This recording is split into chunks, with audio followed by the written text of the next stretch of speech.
I'm doing excellent. Good to be back. Always good to talk to you, man. Love this time of the year, and I know the Senior Bowl in the books now. So we talked about 2 weeks ago, the Senior Bowl right before it. Now the Senior Bowl has happened. In your mind, how much movement or how much change happened because of the Senior Bowl? I don't know that we had anybody go from, say, a third-round pick into the first round or anything that dramatic, but I think a guy like Danny Shelton, the defensive tackle from Washington, kind of secured his spot in that top 10 to 12 overall. And then on the other side of the coin, you have T.J. Clemmings from Pittsburgh, who we thought coming into the Senior Bowl, we thought, well, maybe he could have this great week like Eric Fisher had and maybe propel himself into the top 10. He kind of went the other way. He's still undeniably talented, but he struggled a little bit, so maybe he's more of a mid to late first rounder instead of the early first rounder like we thought beforehand. So, those are just a couple of storylines, but by far there's more players that help themselves than hurt themselves by playing in the Senior Bowl. But I think it's just at this point in the process, we're just getting into the minor reshuffling within tiers. When you talk about the All-Star games, the scouting combine, the workouts, you're not going to see any dramatic rises from this point out, I don't believe. Usually guys work out about how well we think they're going to work out. That's already been kind of factored into everything. So it's going to be few and far between examples of guys dramatically rising or falling, barring injury stuff from this point on. Well, we did see a quarterback last year kind of start falling. That was Bridgewater. A lot of people thought he could have been a top pick, maybe a top 10 pick. He ended up, dropping all the way to the bottom of the first round. Do you think that's going to happen with possibly Marcus Mariota, where he was thought to be a number 1 pick and that he could fall all the way down to, well, he wouldn't get past 20. We know that, most likely anyway. But do you think him having a similar story as Teddy Bridgewater? No, I don't think it's going to be anything dramatic like that, in large part because there's just so few options at the quarterback position this year. There really are. I mean, last year you could see why teams wouldn't take a guy early because, we can maybe get Bridgewater or Manziel or Carr or Garoppolo later. There are a bunch of other quarterbacks that teams like. This year, it's basically Jameis Winston and Marcus Mariota, and then it drops off the cliff. I mean, there still isn't a single senior quarterback that I think I would invest a top 3-round pick on, and that's why Brett Hundley from UCLA, he's a very flawed prospect, but he's still going to go in the second day, and he might even get pushed up into the first round simply because I kind of compare it to, he's flawed, but if you're dying of thirst in the desert, a thimble of water looks pretty good, and Hundley at least offers that thimble full of water where he's got the tools. So it's just a really rough quarterback class, and that's why I think we could very well see quarterbacks go 1, 2, and even if Mariota slides a little bit, I think we're talking sliding to 5 or 6. I don't think it's going to be anything dramatic just because he is talented, he's got the impeccable intangibles, and there's just far more teams that need quarterbacks than there are supply available this year.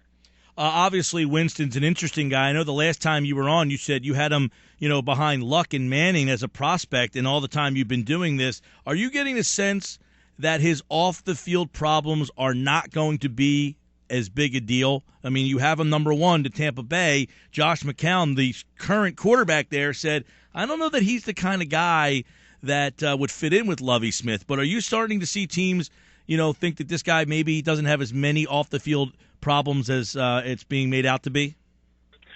Well, and I debated between Mariota and Winston for number 1, and the thing that would make me lean Mariota is those intangibles, because you look at who Tampa Bay was showing interest in last year, Bridgewater, Carr, guys who are really high on that intangibles chart. So they could very well go Mariota, but I think they have to go with the quarterback. It's just too big of an opportunity to pass. They just have to decide which one they like, and I've been saying all along that a lot of the off-the-field stuff with Jameis Winston is overblown. Now, I don't want to diminish the sexual assault allegation by any stretch of the imagination. That's super serious, but at the end of the day, he wasn't charged with anything, and all the other stuff is just kind of noise. It's maturity. I mean, it's standing up and yelling something vulgar in public. I mean, we all probably had friends who did something embarrassing in public when they were in college.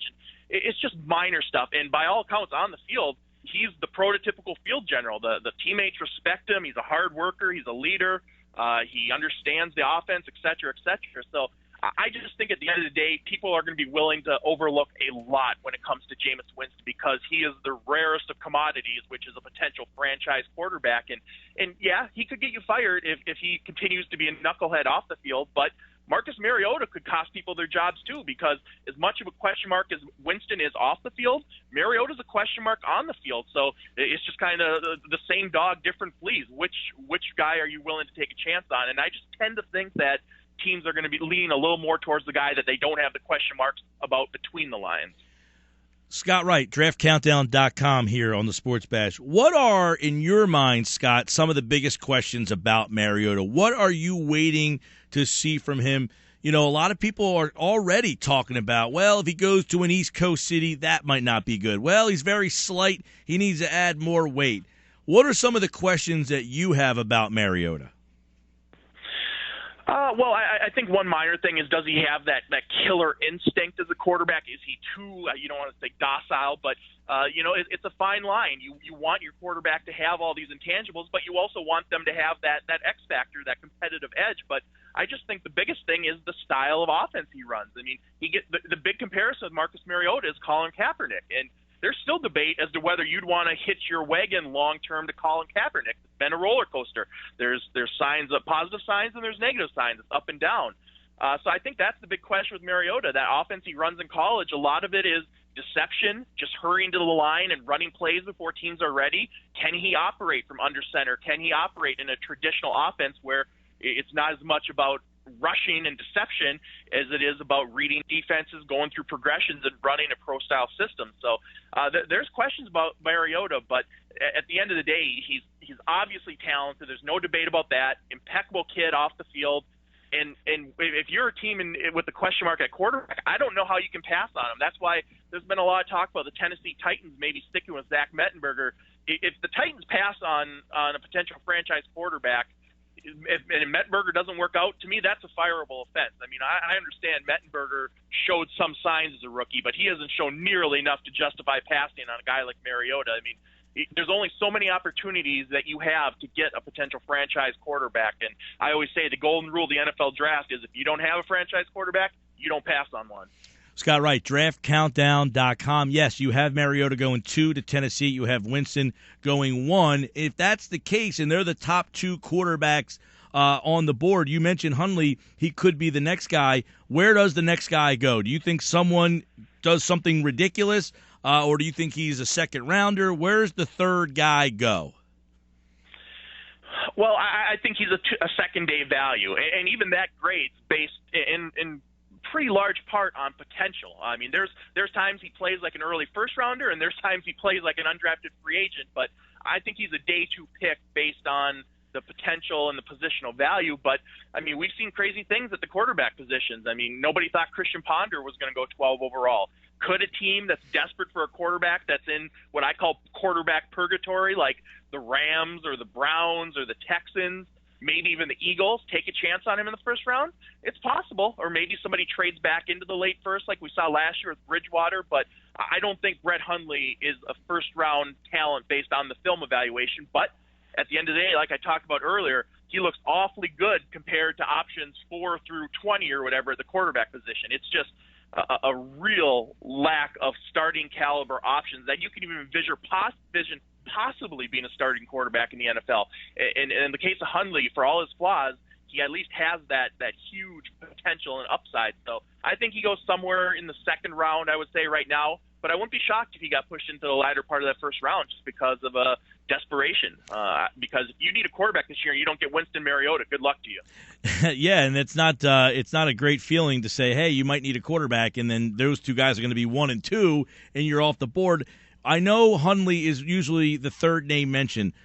If you're getting a guy later on, is there anybody that intrigues you if you're holding off until that 3rd or 4th round? Is there a guy that, hey, you can draft, let him sit for 2 years, and then 2 years down the road, you wouldn't be surprised if he ends up being something? Well, and I mean, this is a situation why I thought Ohio State quarterback Cardale Jones made a mistake going back. I think he would have been at maybe the 3rd, at worst the 4th quarterback off the board this year. But there are some guys. I mean, you look at Bryce Petty from Baylor, Garrett Grayson from Colorado State is a guy who has some buzz right now. If there is going to be a senior quarterback in the top 100, I think Petty and Grayson are the 2 main contenders. Maybe in the mid-round, Sean Mannion from Oregon State, who's a big prototypical pocket passer, was super productive in college, but But then you're kind of talking about long-term developmental guys like Brandon Bridge from South Alabama, Brian Bennett from Southeastern Louisiana, Jerry Lovelock from Prairie View A&M, guys that, maybe if we work with them, develop them, 3 years from now we might have something, or guys that probably profile as long-term backups like Shane Carden from East Carolina, Cody Fajardo from Nevada. So it's just it really drops off a cliff, and that's why I think Hundley could get pushed up, just because it's not that he's such an incredible prospect, even though he has high-level talent. It's just he looks so much better than everybody else. Obviously, and the interesting guy that you mentioned in that group is Brian Bennett, who was at Oregon beforehand. Is he a kind of guy who has the skill set that would fit what Chip Kelly's doing, or do you think that he left Oregon because his skill set wasn't fitting in at Oregon? No, I definitely think he has the skill set to fit what Chip Kelly wants to do, and the main reason he left Oregon is because he was stuck behind Mariota, an eventual Heisman Trophy winner, so he just saw that there wasn't going to be maybe a ton of opportunity for him there. But and he's talented. He's got a big frame. He's 6'3", 215. He's a good athlete. He can make plays with his arm and his feet. But he didn't have the great year. He transferred to Southeastern Louisiana. Didn't even complete 50% of his passes as a senior, which is concerning. 18-8 touchdown to interception ratio. But he's a question mark. And does he have some tools that you want to work with and develop? Absolutely. And in a few years, could he be something?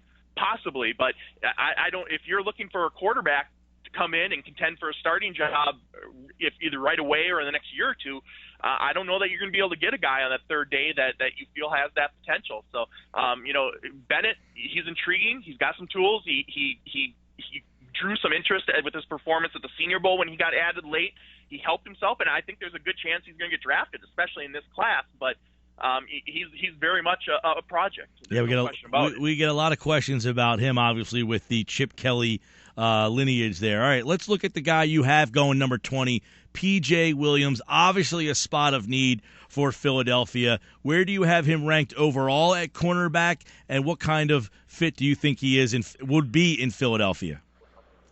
Yeah, and the cornerback position is one that we still have to kind of see how things shake out. I think Trey Waynes from Michigan State is kind of the consensus top guy right now.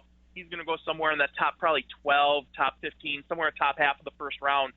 But then there's a question mark. Then I think you got a handful of guys, P.J. Williams from Florida State, Marcus Peters from Washington, who might be the most talented of the bunch but has some off-the-field issues, Kevin Johnson from Wake Forest, Jalen Collins from LSU, who I think is underrated, Quentin Rollins from Miami of Ohio, who I think we've talked about in the past, who I'm a huge fan of.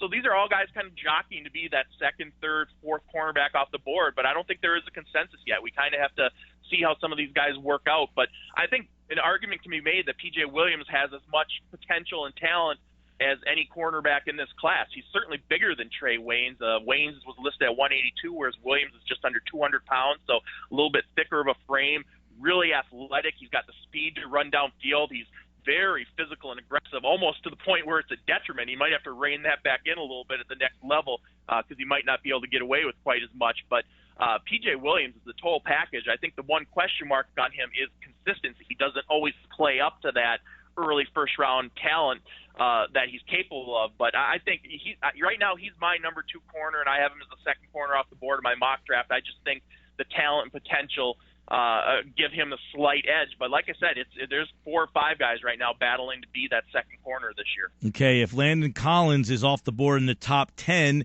is there a guy that you like better at 20 at safety than you do P.J. Williams? If there's P.J. Williams and a safety, do you think that the safety would be a better choice for Philadelphia?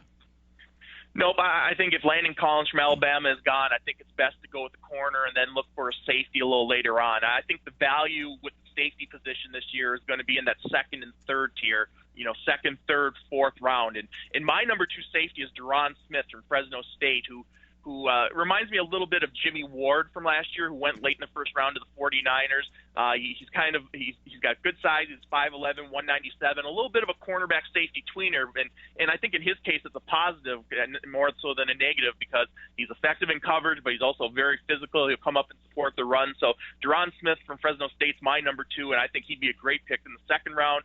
Anthony Harris from Virginia. If you want more of a playmaker, Gerard Holloman from Louisville, 14 interceptions this past season as a redshirt sophomore. Just an incredible ball hawk. The rest of his game leaves something to be desired, which is why he's not going to go as high as maybe the press clippings might lead you to believe. But third round, I think he'd be an interesting guy, especially, I mean, turnovers are just such an important factor in the game of football. And when you have a guy who can take the ball away in the secondary at such a high rate, like Holloman's proven, despite his other flaws, that's still a pretty intriguing investment in the third round.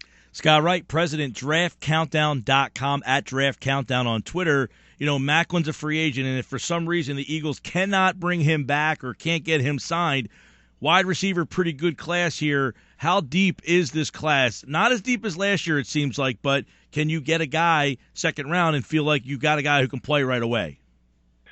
Yeah, not quite as deep of a wideout crop as last year, but still pretty darn good. Still one of the strongest positions in this class, to the point where, you know, the combine list is starting to leak. And from what I've heard, Deontay Greenberry from Houston, an underclassman who came out, and in Austin Hill from Arizona, a senior who a lot of people like, two pretty high-profile wideouts didn't even get combine invites because it's just such a deep wide receiver class. So if you need a wideout, this is going to be another year where you're going to be able to get one all throughout the draft, not only in the first round, but second, third, fourth, fifth, sixth, seventh, even undrafted free agency. You're going to be able to find players at wideout this year. That's one of the two or three strongest positions in this draft. And there's something for everybody. It just comes down to what type of player you're looking for. Are you looking for that big physical possession guy? Are you looking for a small, quick, speedy slot guy?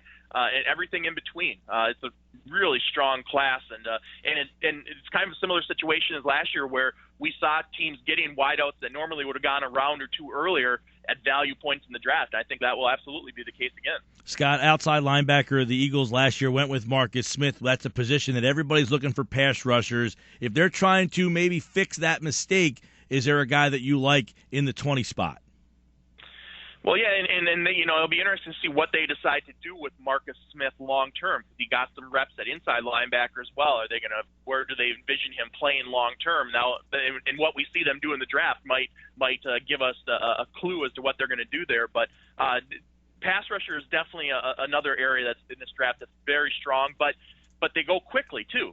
There's a lot of really good hybrid pass rushers, but they're going to be gone in the first, second round. By the time you get to the third round, certainly into that last day, the pass rushers are usually few and far between, but it just depends where you want to invest. But some guys in the last day that I would mention: Lyndon Trail from Norfolk State, defensive end / outside linebacker, began his college career at Florida before transferring down a level, 6'7", 260. He really looks the part, but for as big as he is, he's also extremely athletic. So I think he's going to be a really intriguing guy to look out for on the third day of the draft. But as is always the case, there's always going to be pass rushers. But if you want to get one, you better invest early, because everyone's looking for him.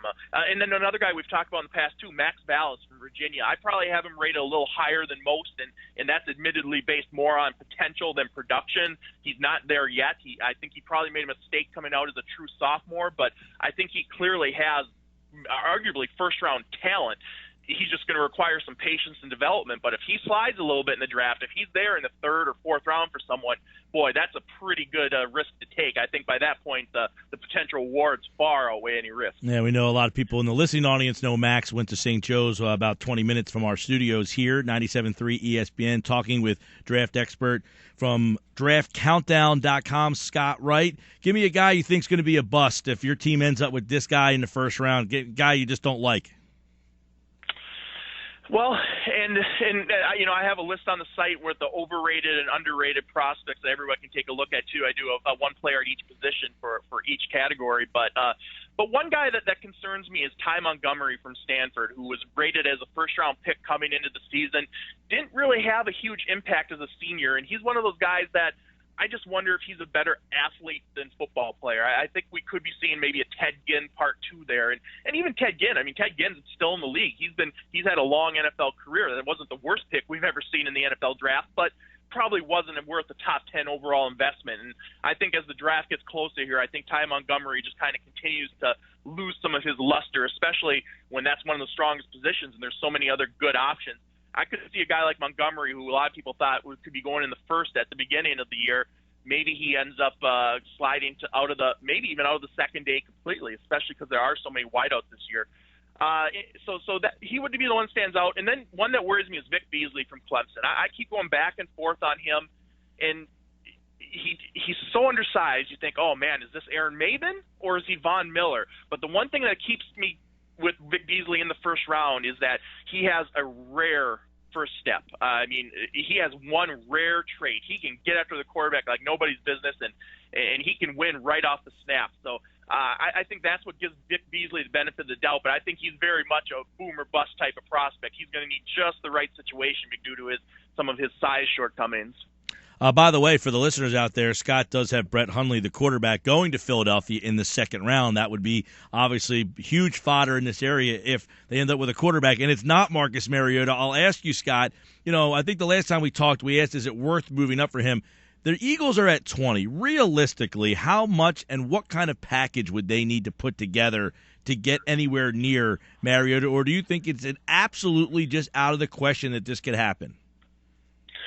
Well, you look back to the Robert Griffin III trade, and the Redskins gave up 3 number 1 picks and change to go up from 6 to 2. Now, I think teams have maybe learned their lesson to a degree from that, but I don't think Philly could feasibly get up from 20 into the top 2. I think that's unrealistic. Now, if he falls out of the top 5, then it's possible, but it's still going to be really expensive. I think you're talking multiple first-rounders along with other premium second, third-round draft picks, whether it be this year or next.